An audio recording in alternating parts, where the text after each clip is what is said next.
A Polícia do Rio conclui que a deputada estadual Marta Rocha, do PDT, sofreu uma tentativa de assalto no domingo e não um atentado. A conclusão é reforçada por imagens de câmeras de segurança divulgadas hoje. Num dos vídeos, o carro da deputada é seguido por outro carro branco, onde, segundo a polícia, estão os assaltantes. O passageiro sentado à frente carrega um fuzil. O momento dos tiros não foi registrado. Um deles atingiu o motorista da deputada, que, mesmo baleado, conseguiu despistar os ladrões.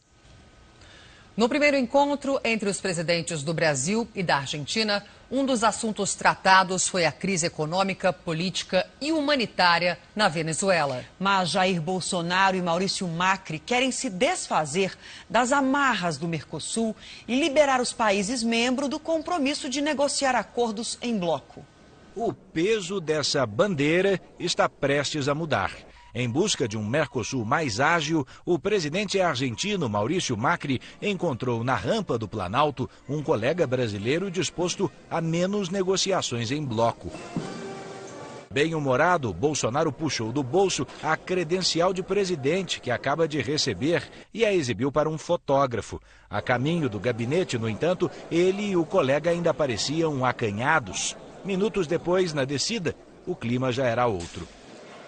De comum acordo, Macri e Bolsonaro defenderam liberar os países membros do Mercosul da exigência de negociar apenas em bloco. Dessa forma, Paraguai, Uruguai, Argentina e Brasil poderiam fazer acordos comerciais com outras nações sem a interferência dos demais integrantes. Não há tabus na relação bilateral.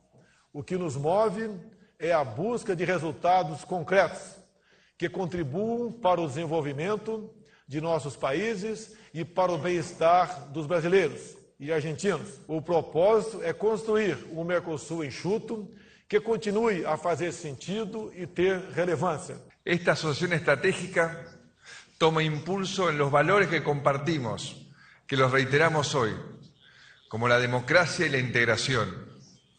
Y se ve en la interconexión de nuestras economías, que hace que cuando uno le va bien, lo ayuda al otro. A Argentina é o segundo maior destino de equipamentos industriais fabricados no Brasil, mas o país vizinho amarga uma inflação de quase 50% e vê as exportações para cá despencarem. Bolsonaro colocou 10 de seus 22 ministros para conversar com a equipe de Macri. A caminho estão negociações na área de energia nuclear, controle de fronteira e indústria de armas, entre outras. Mas o assunto que roubou mesmo a cena do primeiro encontro entre Bolsonaro e Macri foi a situação da Venezuela.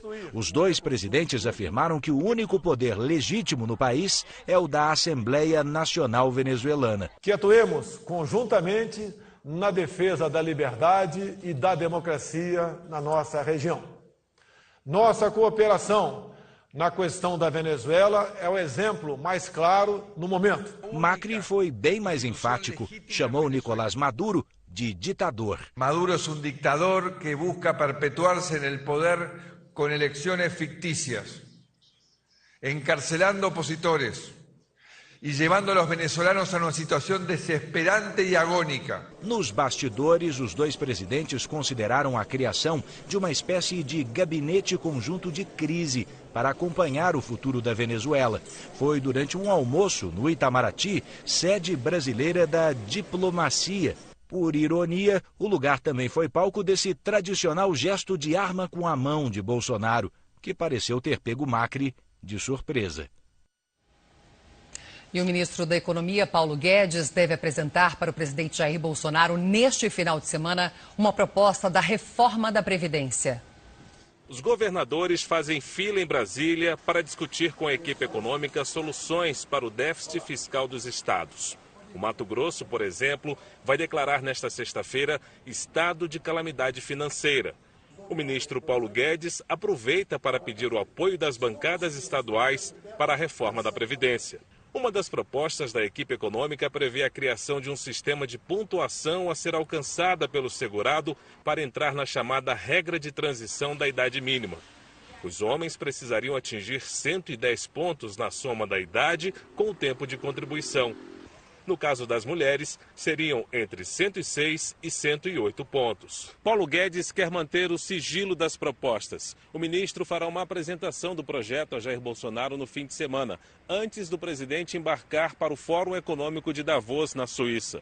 Em fevereiro, o texto iria ao Congresso. Vamos aguardar a conclusão da proposta da reforma da Previdência, que o governo deve enviar até o dia 15 de fevereiro para o Congresso Nacional, e a partir daí nós trabalharmos conjuntamente, concatenados com a necessidade do ajuste fiscal a ser feito e do equilíbrio previdenciário.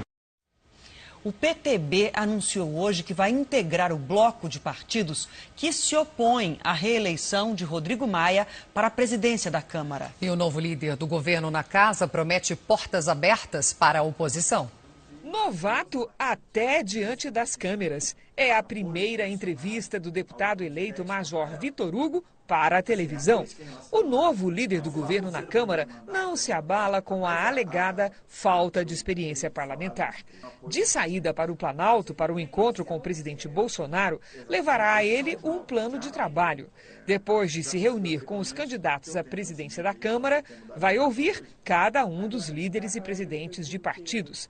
E já está recolhendo entre os ministros as prioridades de votação. O novo líder acredita que os deputados estão, sim, prontos para votar a reforma da Previdência, seu primeiro desafio. E promete que desta vez vai ser sem toma lá da cá.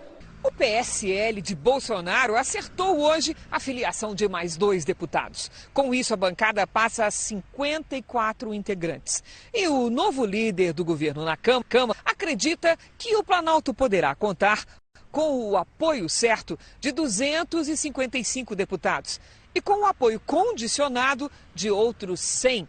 Não é uma maioria expressiva e também por isso vai ser preciso dialogar com a oposição. A gente vai fazer um trabalho de convencimento, inclusive dos deputados mais sensíveis da oposição, para que eles votem conosco e possibilitem que essas melhorias que o governo espera cheguem até a ponta da linha, que é a população. Nas articulações para a eleição do presidente da Câmara, a oposição a Rodrigo Maia começa a ganhar corpo entre partidos médios. O PTB decidiu se juntar a MDB e PP contra o Democrata. Um dos cotados para a disputa é Arthur Lira, do PP. No Senado, opositores de Renan Calheiros querem recrutar às ruas contra a candidatura do alagoano. A população está dizendo que ele não representa mais a condição de ser presidente do Senado. Hoje, na visita da comitiva argentina ao Brasil, foi fechado um acordo entre os dois países de extradição para acusados de crimes. Como parte da viagem do presidente Macri a Brasília, os dois países costuraram um novo tratado de extradição, o que permite que um criminoso seja devolvido ao país de origem com mais rapidez. O texto menciona uma luta contra a impunidade e determina que Brasil e Argentina se obrigam a extraditar pessoas que estão em seu território e que tenham sido acusadas, processadas ou condenadas de crimes no país vizinho. Esse tratado, por exemplo, vai permitir uma comunicação mais rápida entre os dois países. Um dia depois do decreto que libera a venda de armas, o governo discute agora baixar a alíquota dos impostos, que hoje são responsáveis por quase 70% do valor de um revólver, por exemplo. O presidente Jair Bolsonaro também vai editar uma medida provisória para registrar armas sem cadastro ou que perderam o prazo de validade da posse. O decreto da posse de armas não trata sobre o porte, ou seja, o cidadão pode ter arma em casa, mas não pode sair com ela na rua. Mas o Palácio do Planalto trabalha para que no máximo em 2 meses seja permitido o porte de armas nas áreas rurais.